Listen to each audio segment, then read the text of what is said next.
Thank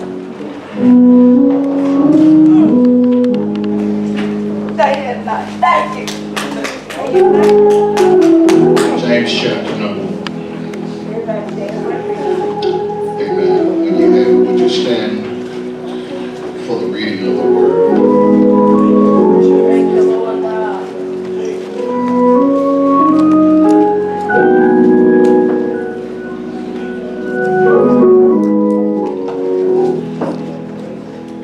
James chapter 1, beginning in verse number 9. Reading down through verse number 11.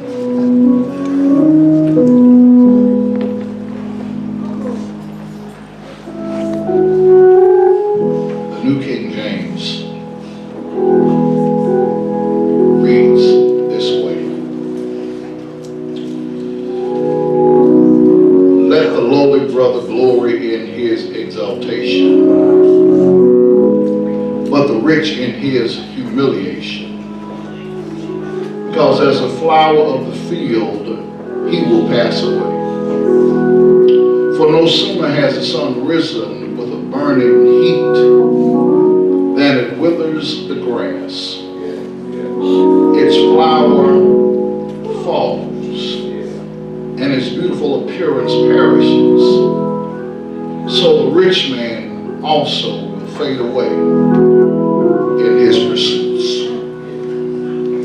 Let me just read that to you in the Phillips translation, and then you may be seated. Phillips translation says it this way. The brother who is poor may be glad because God has called him to the true riches. The rich may be glad that God has shown him his spiritual poverty. For the rich man as such will wither away, and as surely as summer flowers. One day the sunrise brings a scorching wind, and the grass withers at once, and so do all the flowers. All that loving sight is destroyed. Just as surely will the rich man and all of his extravagant ways fall into the blight of decay. You may be seated in the presence of the Lord.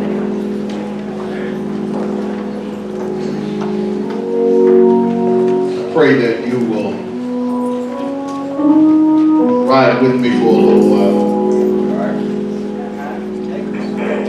I want to talk about today what the Bible says about the haves and the have-nots.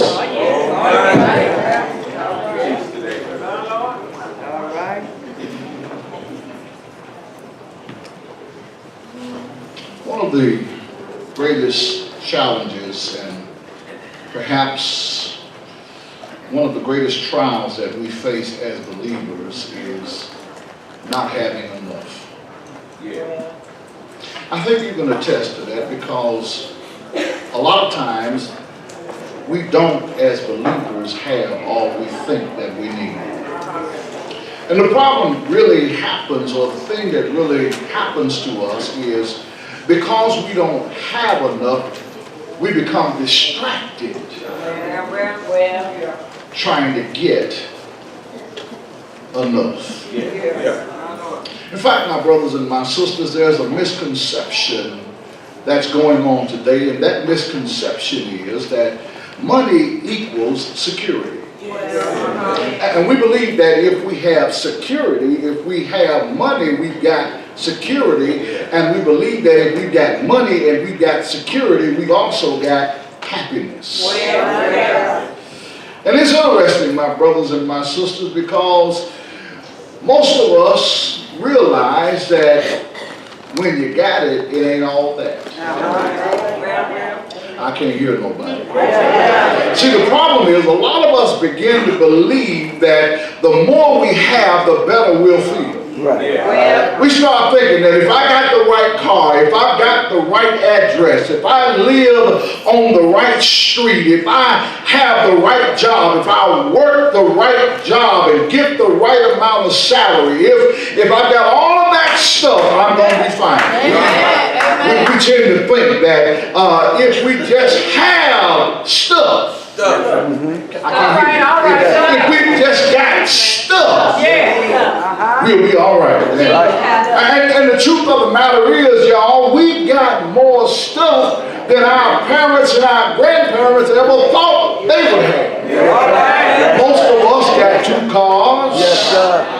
Most of us have money. Most of us got big screen TVs. Most of us got all the furniture in the house we could ever have. Most of us got more furniture than we need. Most of us got more clothes than we've ever had. We got more shoes than we can wear.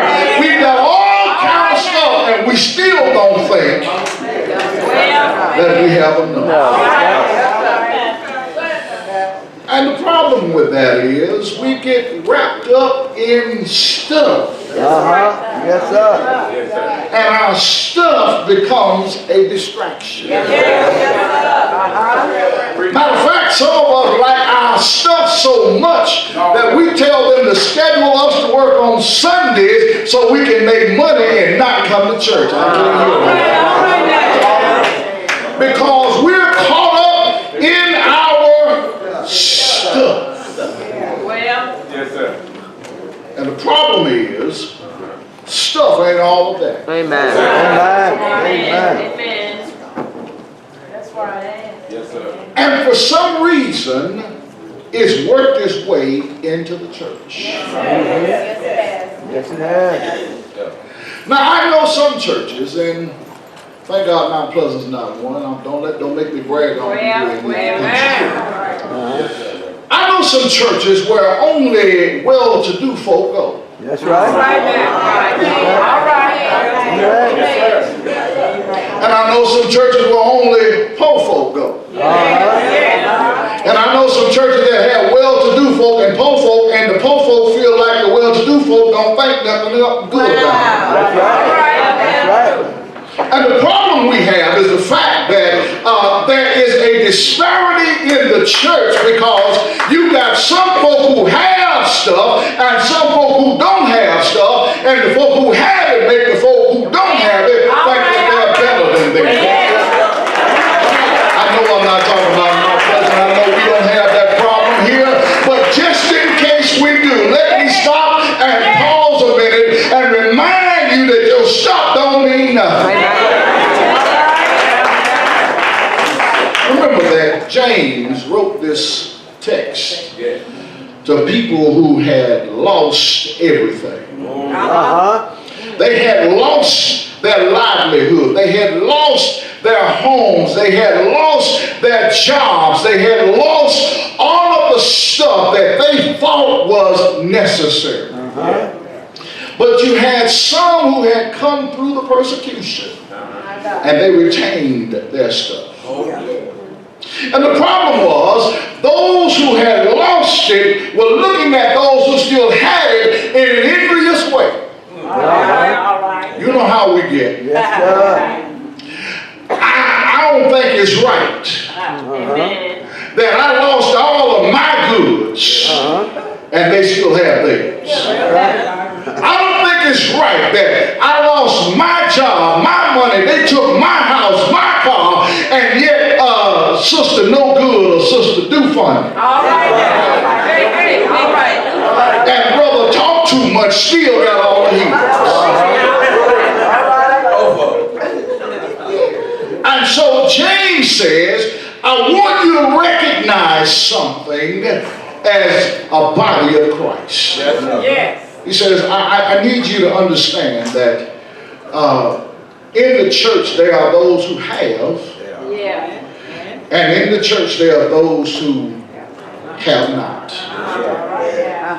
And so James says, let me give a word to both of you. Because I don't want you thinking that you are nothing because you don't have it. All right. All right. And I don't want you thinking that you're something because you do have it. All right. Take it out. Can I help somebody? Yes, Because see, some folk think because they got a little money, few pennies, nice little 401k, nice little retirement. Some people think that just because they drive the right car or they have a title behind their name, that makes them something more than somebody else. Now, can I just say this, and I recognize that I've been poor all my life.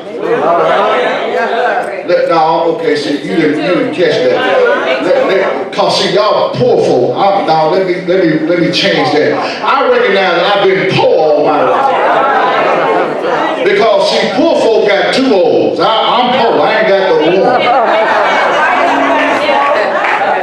And when you know you've been poor all your life, you know, you understand that there's some things that, you know, if God don't give it, you don't worry about it. But notice what James says. James says, I want you, this church, I want you to understand that there ought not be any trouble in paradise. All right.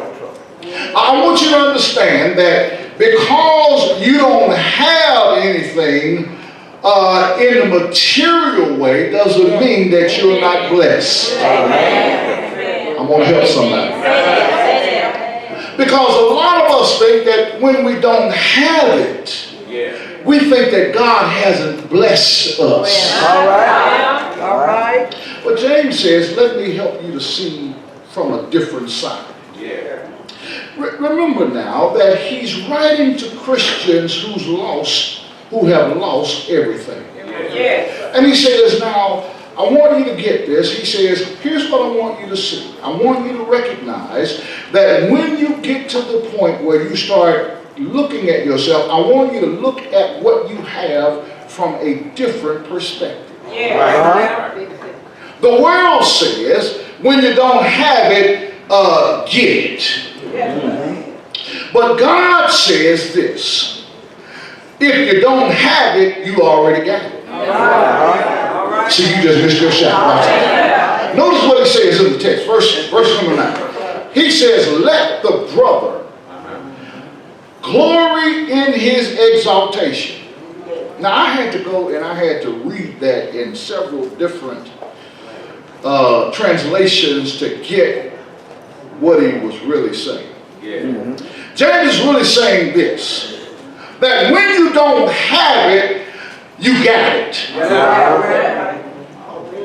Y'all still can't shout. Watch it. James says this. He says, when you don't have all the stuff that everybody else has, be grateful, praise God, because you got something that they don't have.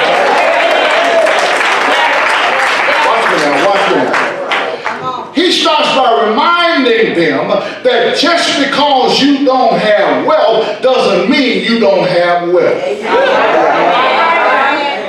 Just because you don't have a nice car and a fine home doesn't mean you're not blessed. Just because you don't have the regal fineries that other folk got hanging in their closet, and just because you don't have a lot of nipples in your bank account, it does not mean that God has not blessed you. Can I help? I ain't talking to the poor folk now. I'm talking to the poor folk. Can I help the poor folk? Any poor folk in here? Can I help y'all? Listen, don't get upset when God doesn't bless you with all of the stuff everybody else got. God says, here's why. Because when you think about it, you got something that other folk don't have. He says this. He says, those who are lowly, those who are humble, those who've been talked about, those who've been looked down on, those who've been relegated to the other side of the track, those who they say will never be anything, those who they have called no good, nothing, drug dealers and all that stuff. He says, all of y'all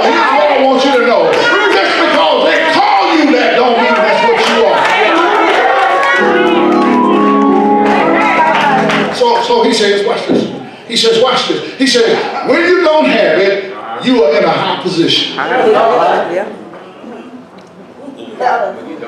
Wait.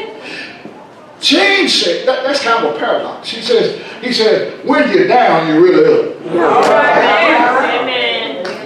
When you don't have it, you really got it. Y'all ain't caught the shot yet. Watch it. James says, take the brother who doesn't have anything, but take pride in the fact that God has put you in a high position. See what happens when you start learning that you got some stuff. Watch what you start chasing and what you stop chasing. When you start making a little piece of money, when you start be on the up and coming, when you start being one of the haves rather than the have-nots, guess what happens? You stop coming to church. When God blesses you and when God starts giving stuff to you and when God starts allowing you to stop living from paycheck to paycheck and you can spread it out 2 or 3 paychecks, then you forget that God is the one who gave you what you got. So watch this. James says, when you don't have it, take pride that God has put you in a high position. God has raised you. God has given you what nobody else has. Because watch this. You ever watch folk who don't have? Poor folk come to church, y'all. Some poor folk come to church. And a few rich folk come. But poor folk really come to church. Because poor folk understand that their next meal got to come from somewhere. And it might not come from their job. It might not come from that little money they get every month. But they realize that if they hang with the Lord, that they will get what they got because God will provide what they need. James says, your lack has caused you to be blessed. Your lack has raised you up higher. Your lack has given you spiritual blessings in heavenly places. Your lack has caused you to have a seat with Christ. Your lack has caused you to be in a place that you are called a child of God because you don't have. He says, make sure you look up and exalt the fact that God has given you adoption papers and placed you in His family. That because you don't have, make sure you rejoice in the fact that God has made you a joint heir with Jesus Christ. Because you don't have, make sure you know that God has supplied your every need because you ask. He says, for those of us who are poor, you got it and don't know it. God has elevated you. He's removed your distractions.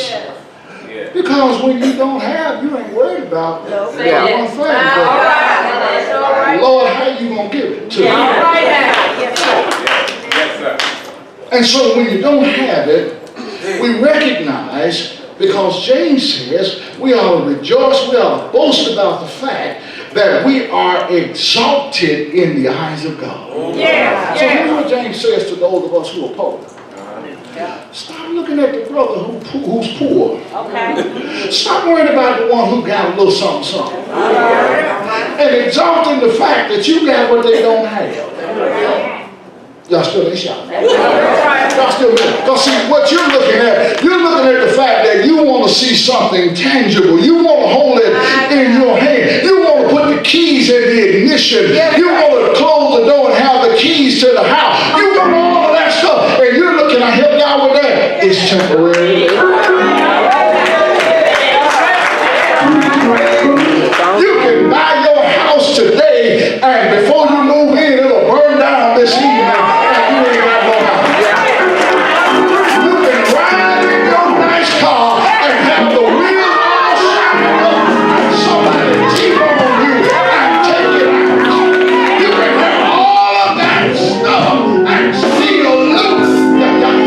Y'all remember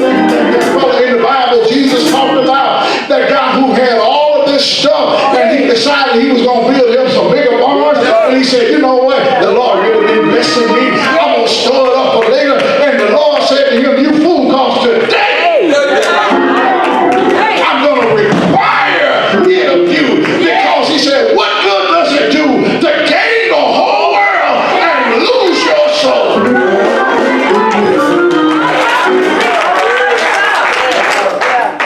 Yes, sir. He says, glory in the fact Yeah. that God has elevated you. What you don't have, you really do have. You may not have it physically, Yes, sir. but you got it spiritually. Now, I would much rather have spiritual blessings in heavenly places than to have physical blessings and physical places and die and get to wherever I'm going and not.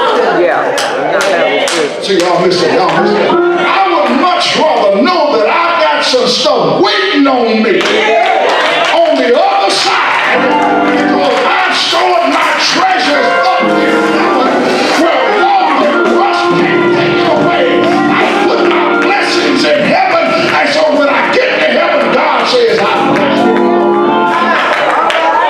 Then have all my stuff down here and die without Jesus. But now, James was equal opportunity. James says now, and he uses the paradox again, he says now, to the brother who doesn't have, boast about how high you are. But then he says to the brother who's got it, boast about how low you are. What? James, what the world are you talking about? Yeah. James says, to the rich, make sure that you are humble. Right. Okay, let me go lower. Humiliation. Because what James wants us to realize is, if you got it, don't flaunt it. All right, Pastor. Show you right. See, some of y'all looking at me because I know y'all out there, y'all trying to get it. Yes, sir. And some of y'all got it. Yes, sir. And when you got it, before you had it, you were like everybody else. Yes, sir. You don't know what to check folks, Steve. Amen. Change it. They get on the come up and they riding the hoop there. Big head. Next minute they got a Lexus. One minute they live in South Memphis, the next minute they in Collierville. Amen. Yes. Amen. Used to be they sat next to you in church. Now they sit over there outside. Next time you got close to them, they moved over. And you stop seeing them in church and you ask, well, where'd they go? Oh, you know, they moved their membership. They had to go to the church where the folk had the money. Because they wanted to be where The big shot. Big shot.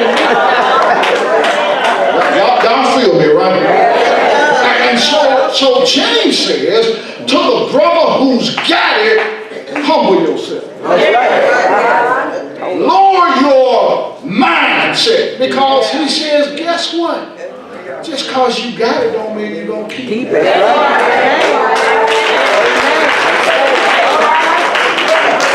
He says it, because here's what he says. He says, to the rich, you make sure you're humble, because as the flower of the field, he will pass away. Yes. Look at there's a dude that get it and can't enjoy it. What is James talking? James is talking about a mindset here. The mindset is, when I get it, make sure you keep that in perspective. Now, watch this. He's not saying that having stuff is bad.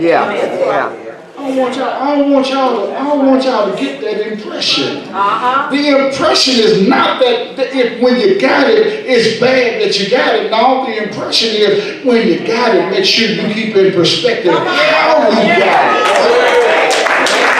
Who gave it to you? And don't act like you all that because you finally arrived. No, baby, you still ain't all that. You still grew up on the other side of the track. You still grew up in a shotgun house. You still grew up and didn't have no shoes. You still grew up and had the patches on your knees. So remember where you came from. And don't act like you all that. Everything that you tossed away.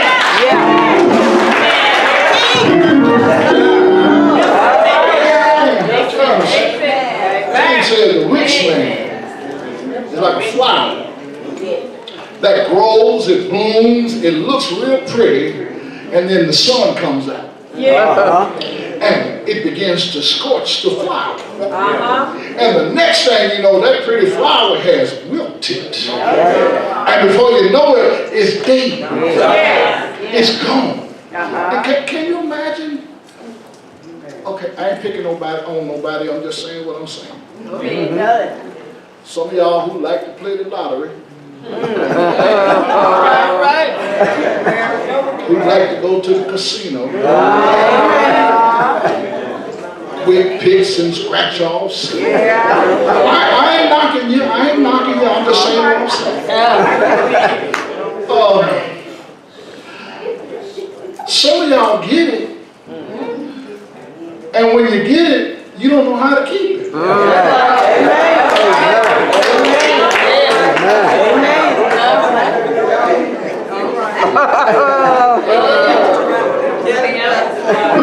I just want to make sure I see all y'all around.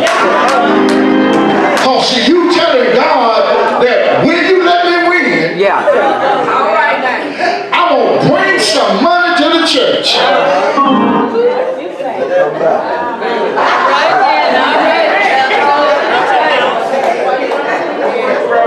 Don't come that way. Well, y'all quiet. But the problem is when you win, you already spent it. Ain't it amazing how you get friends when you got a little money? Ain't it amazing how quickly it's gone before you know it? Y'all ever seen those athletes who sign those $1 million contracts? And inside of 2 years, they are flat broke. How do you spend multi-million dollars?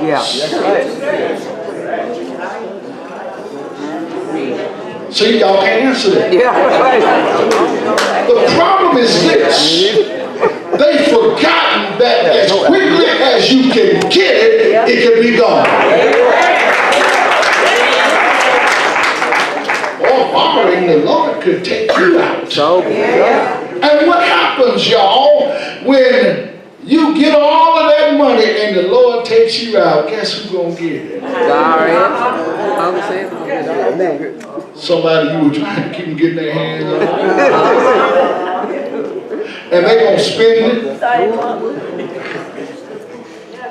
They gonna do whatever they gonna do. So James says, when you have it, I'm talking to church folk. Amen. I want y'all missing me. I'm talking to church folk. James says, when you have it, when God blesses you, if God blesses you to have much, remember that it is fleeting. Use it to His glory. Amen.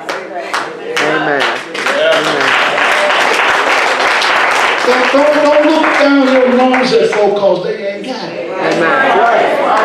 Don't make them feel like they're less. That's right. Because they don't have what you have. He says, remember that what you have is temporary.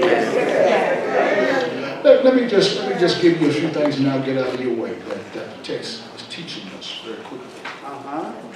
The text is teaching us, first of all, that having riches is a test. Okay. Now, Pastor, what you talking about? You lost your mind talking about having riches is a test.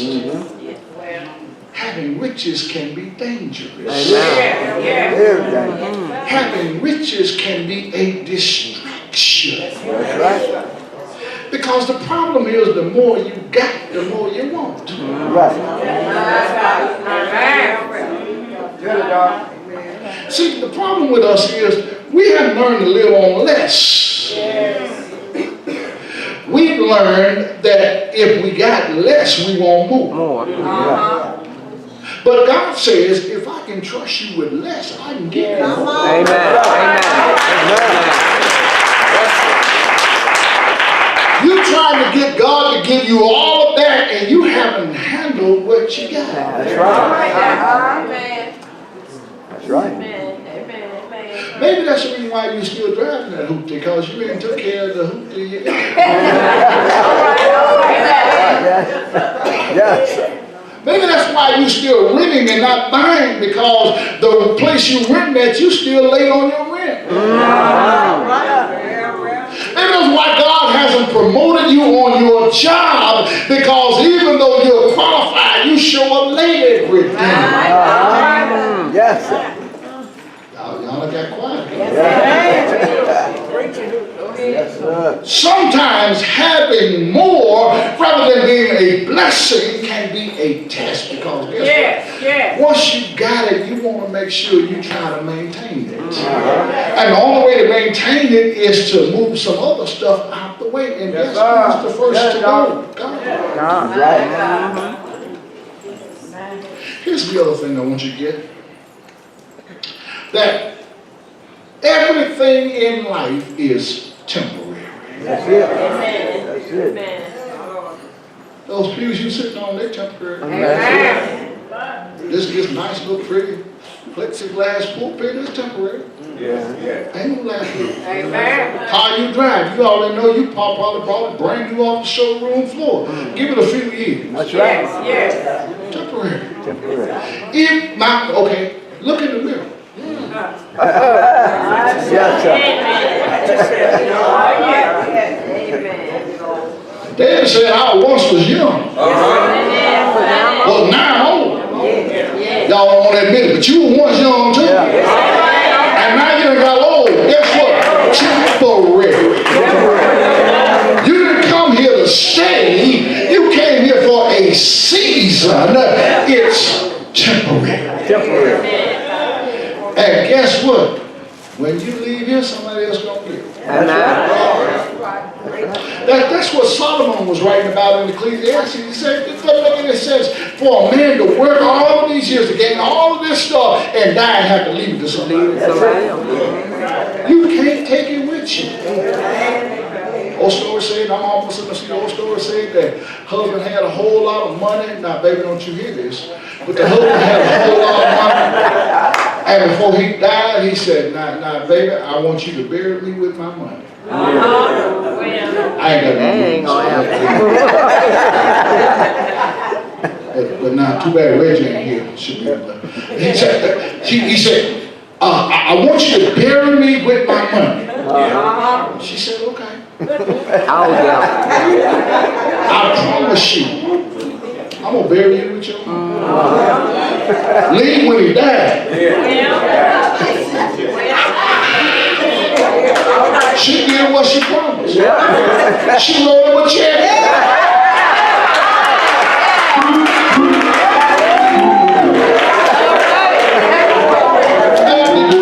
Did you do what he asked you to do? Yeah, I did. I buried him with his money. I ain't worried about him cashing that check.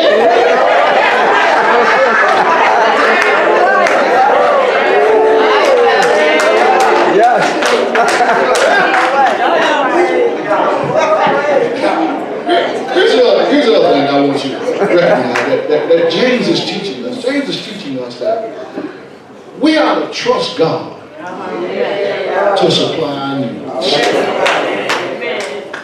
I know we forget that we ought to trust God. Now, when we're poor, we trust God. Yes, we do. When we're poor, we trust Him a little. But when we're rich, most often we forget to trust God because we start relying on what we have. But Jesus said, no man can serve two masters. You're going to either hate the one and love the other, or you're going to be devoted to one and despise the other. You can't serve both God and money. So you got to recognize that it is God who supplies your needs. Amen. Here's the other thing, and we don't like this. I mentioned this once before, but we don't like this. James teaches us that we need to learn to be content in all circumstances.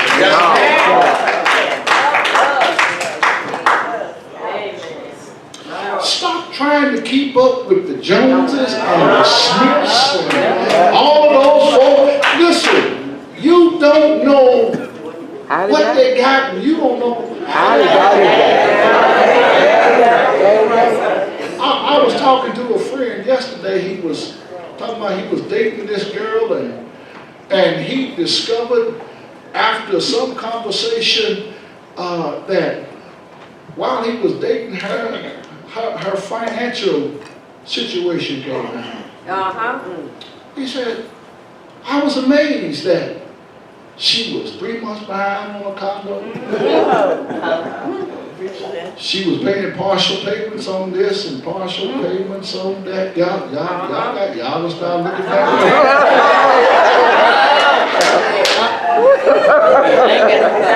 You must be in your house.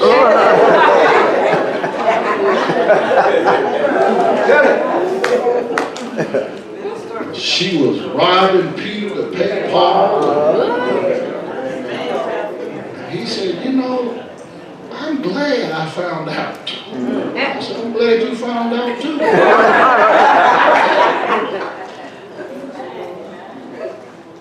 I could tell you more, but I better leave that story alone. We're not content. And in fact, most of us live beyond our means. Yes, we do. We got stuff we can't afford. Yep. We got cars that are too expensive. Yep. Houses, by the grace of God, we got in, but we can't pay the note. Yeah. Why y'all so quiet? We want to keep up with everybody else rather than recognizing, let's just be content with what we got. Amen. I mean, how many more pair of shoes do you need? How many more suits or dresses can you wear? I mean, you can only drive one car at a time. I mean, how much more stuff do you really need? That's right.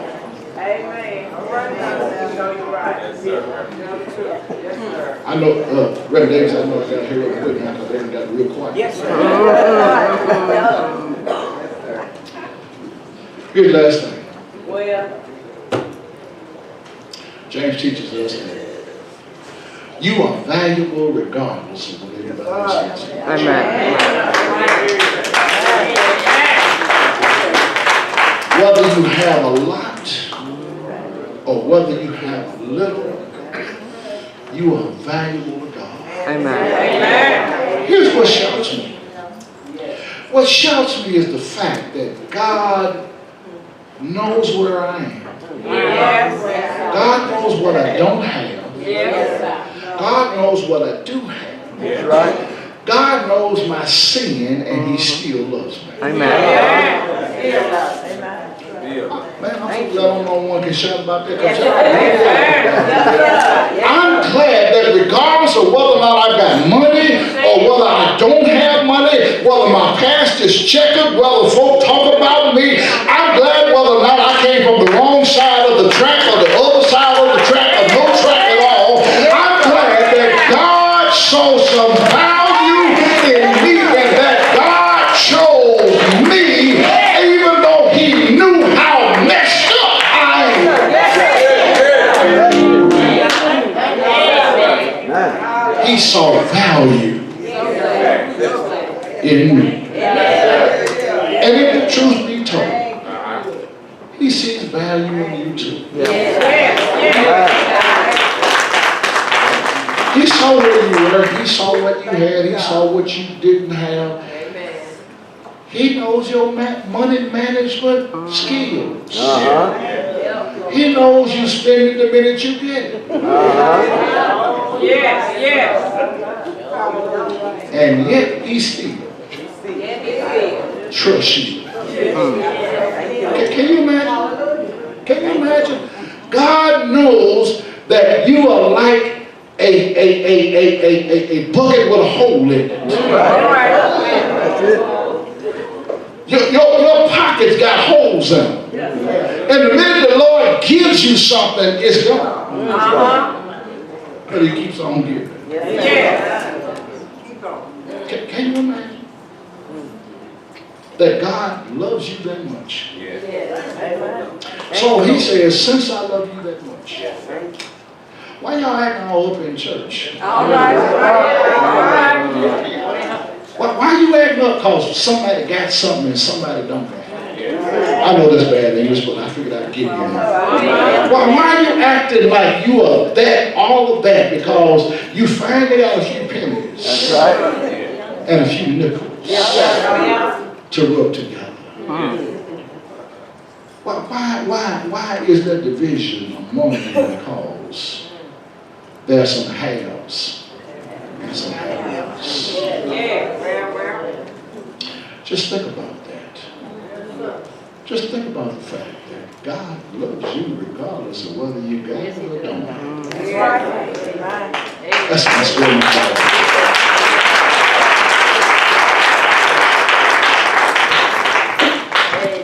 Maybe for you today, maybe for you, the Lord is speaking. And he's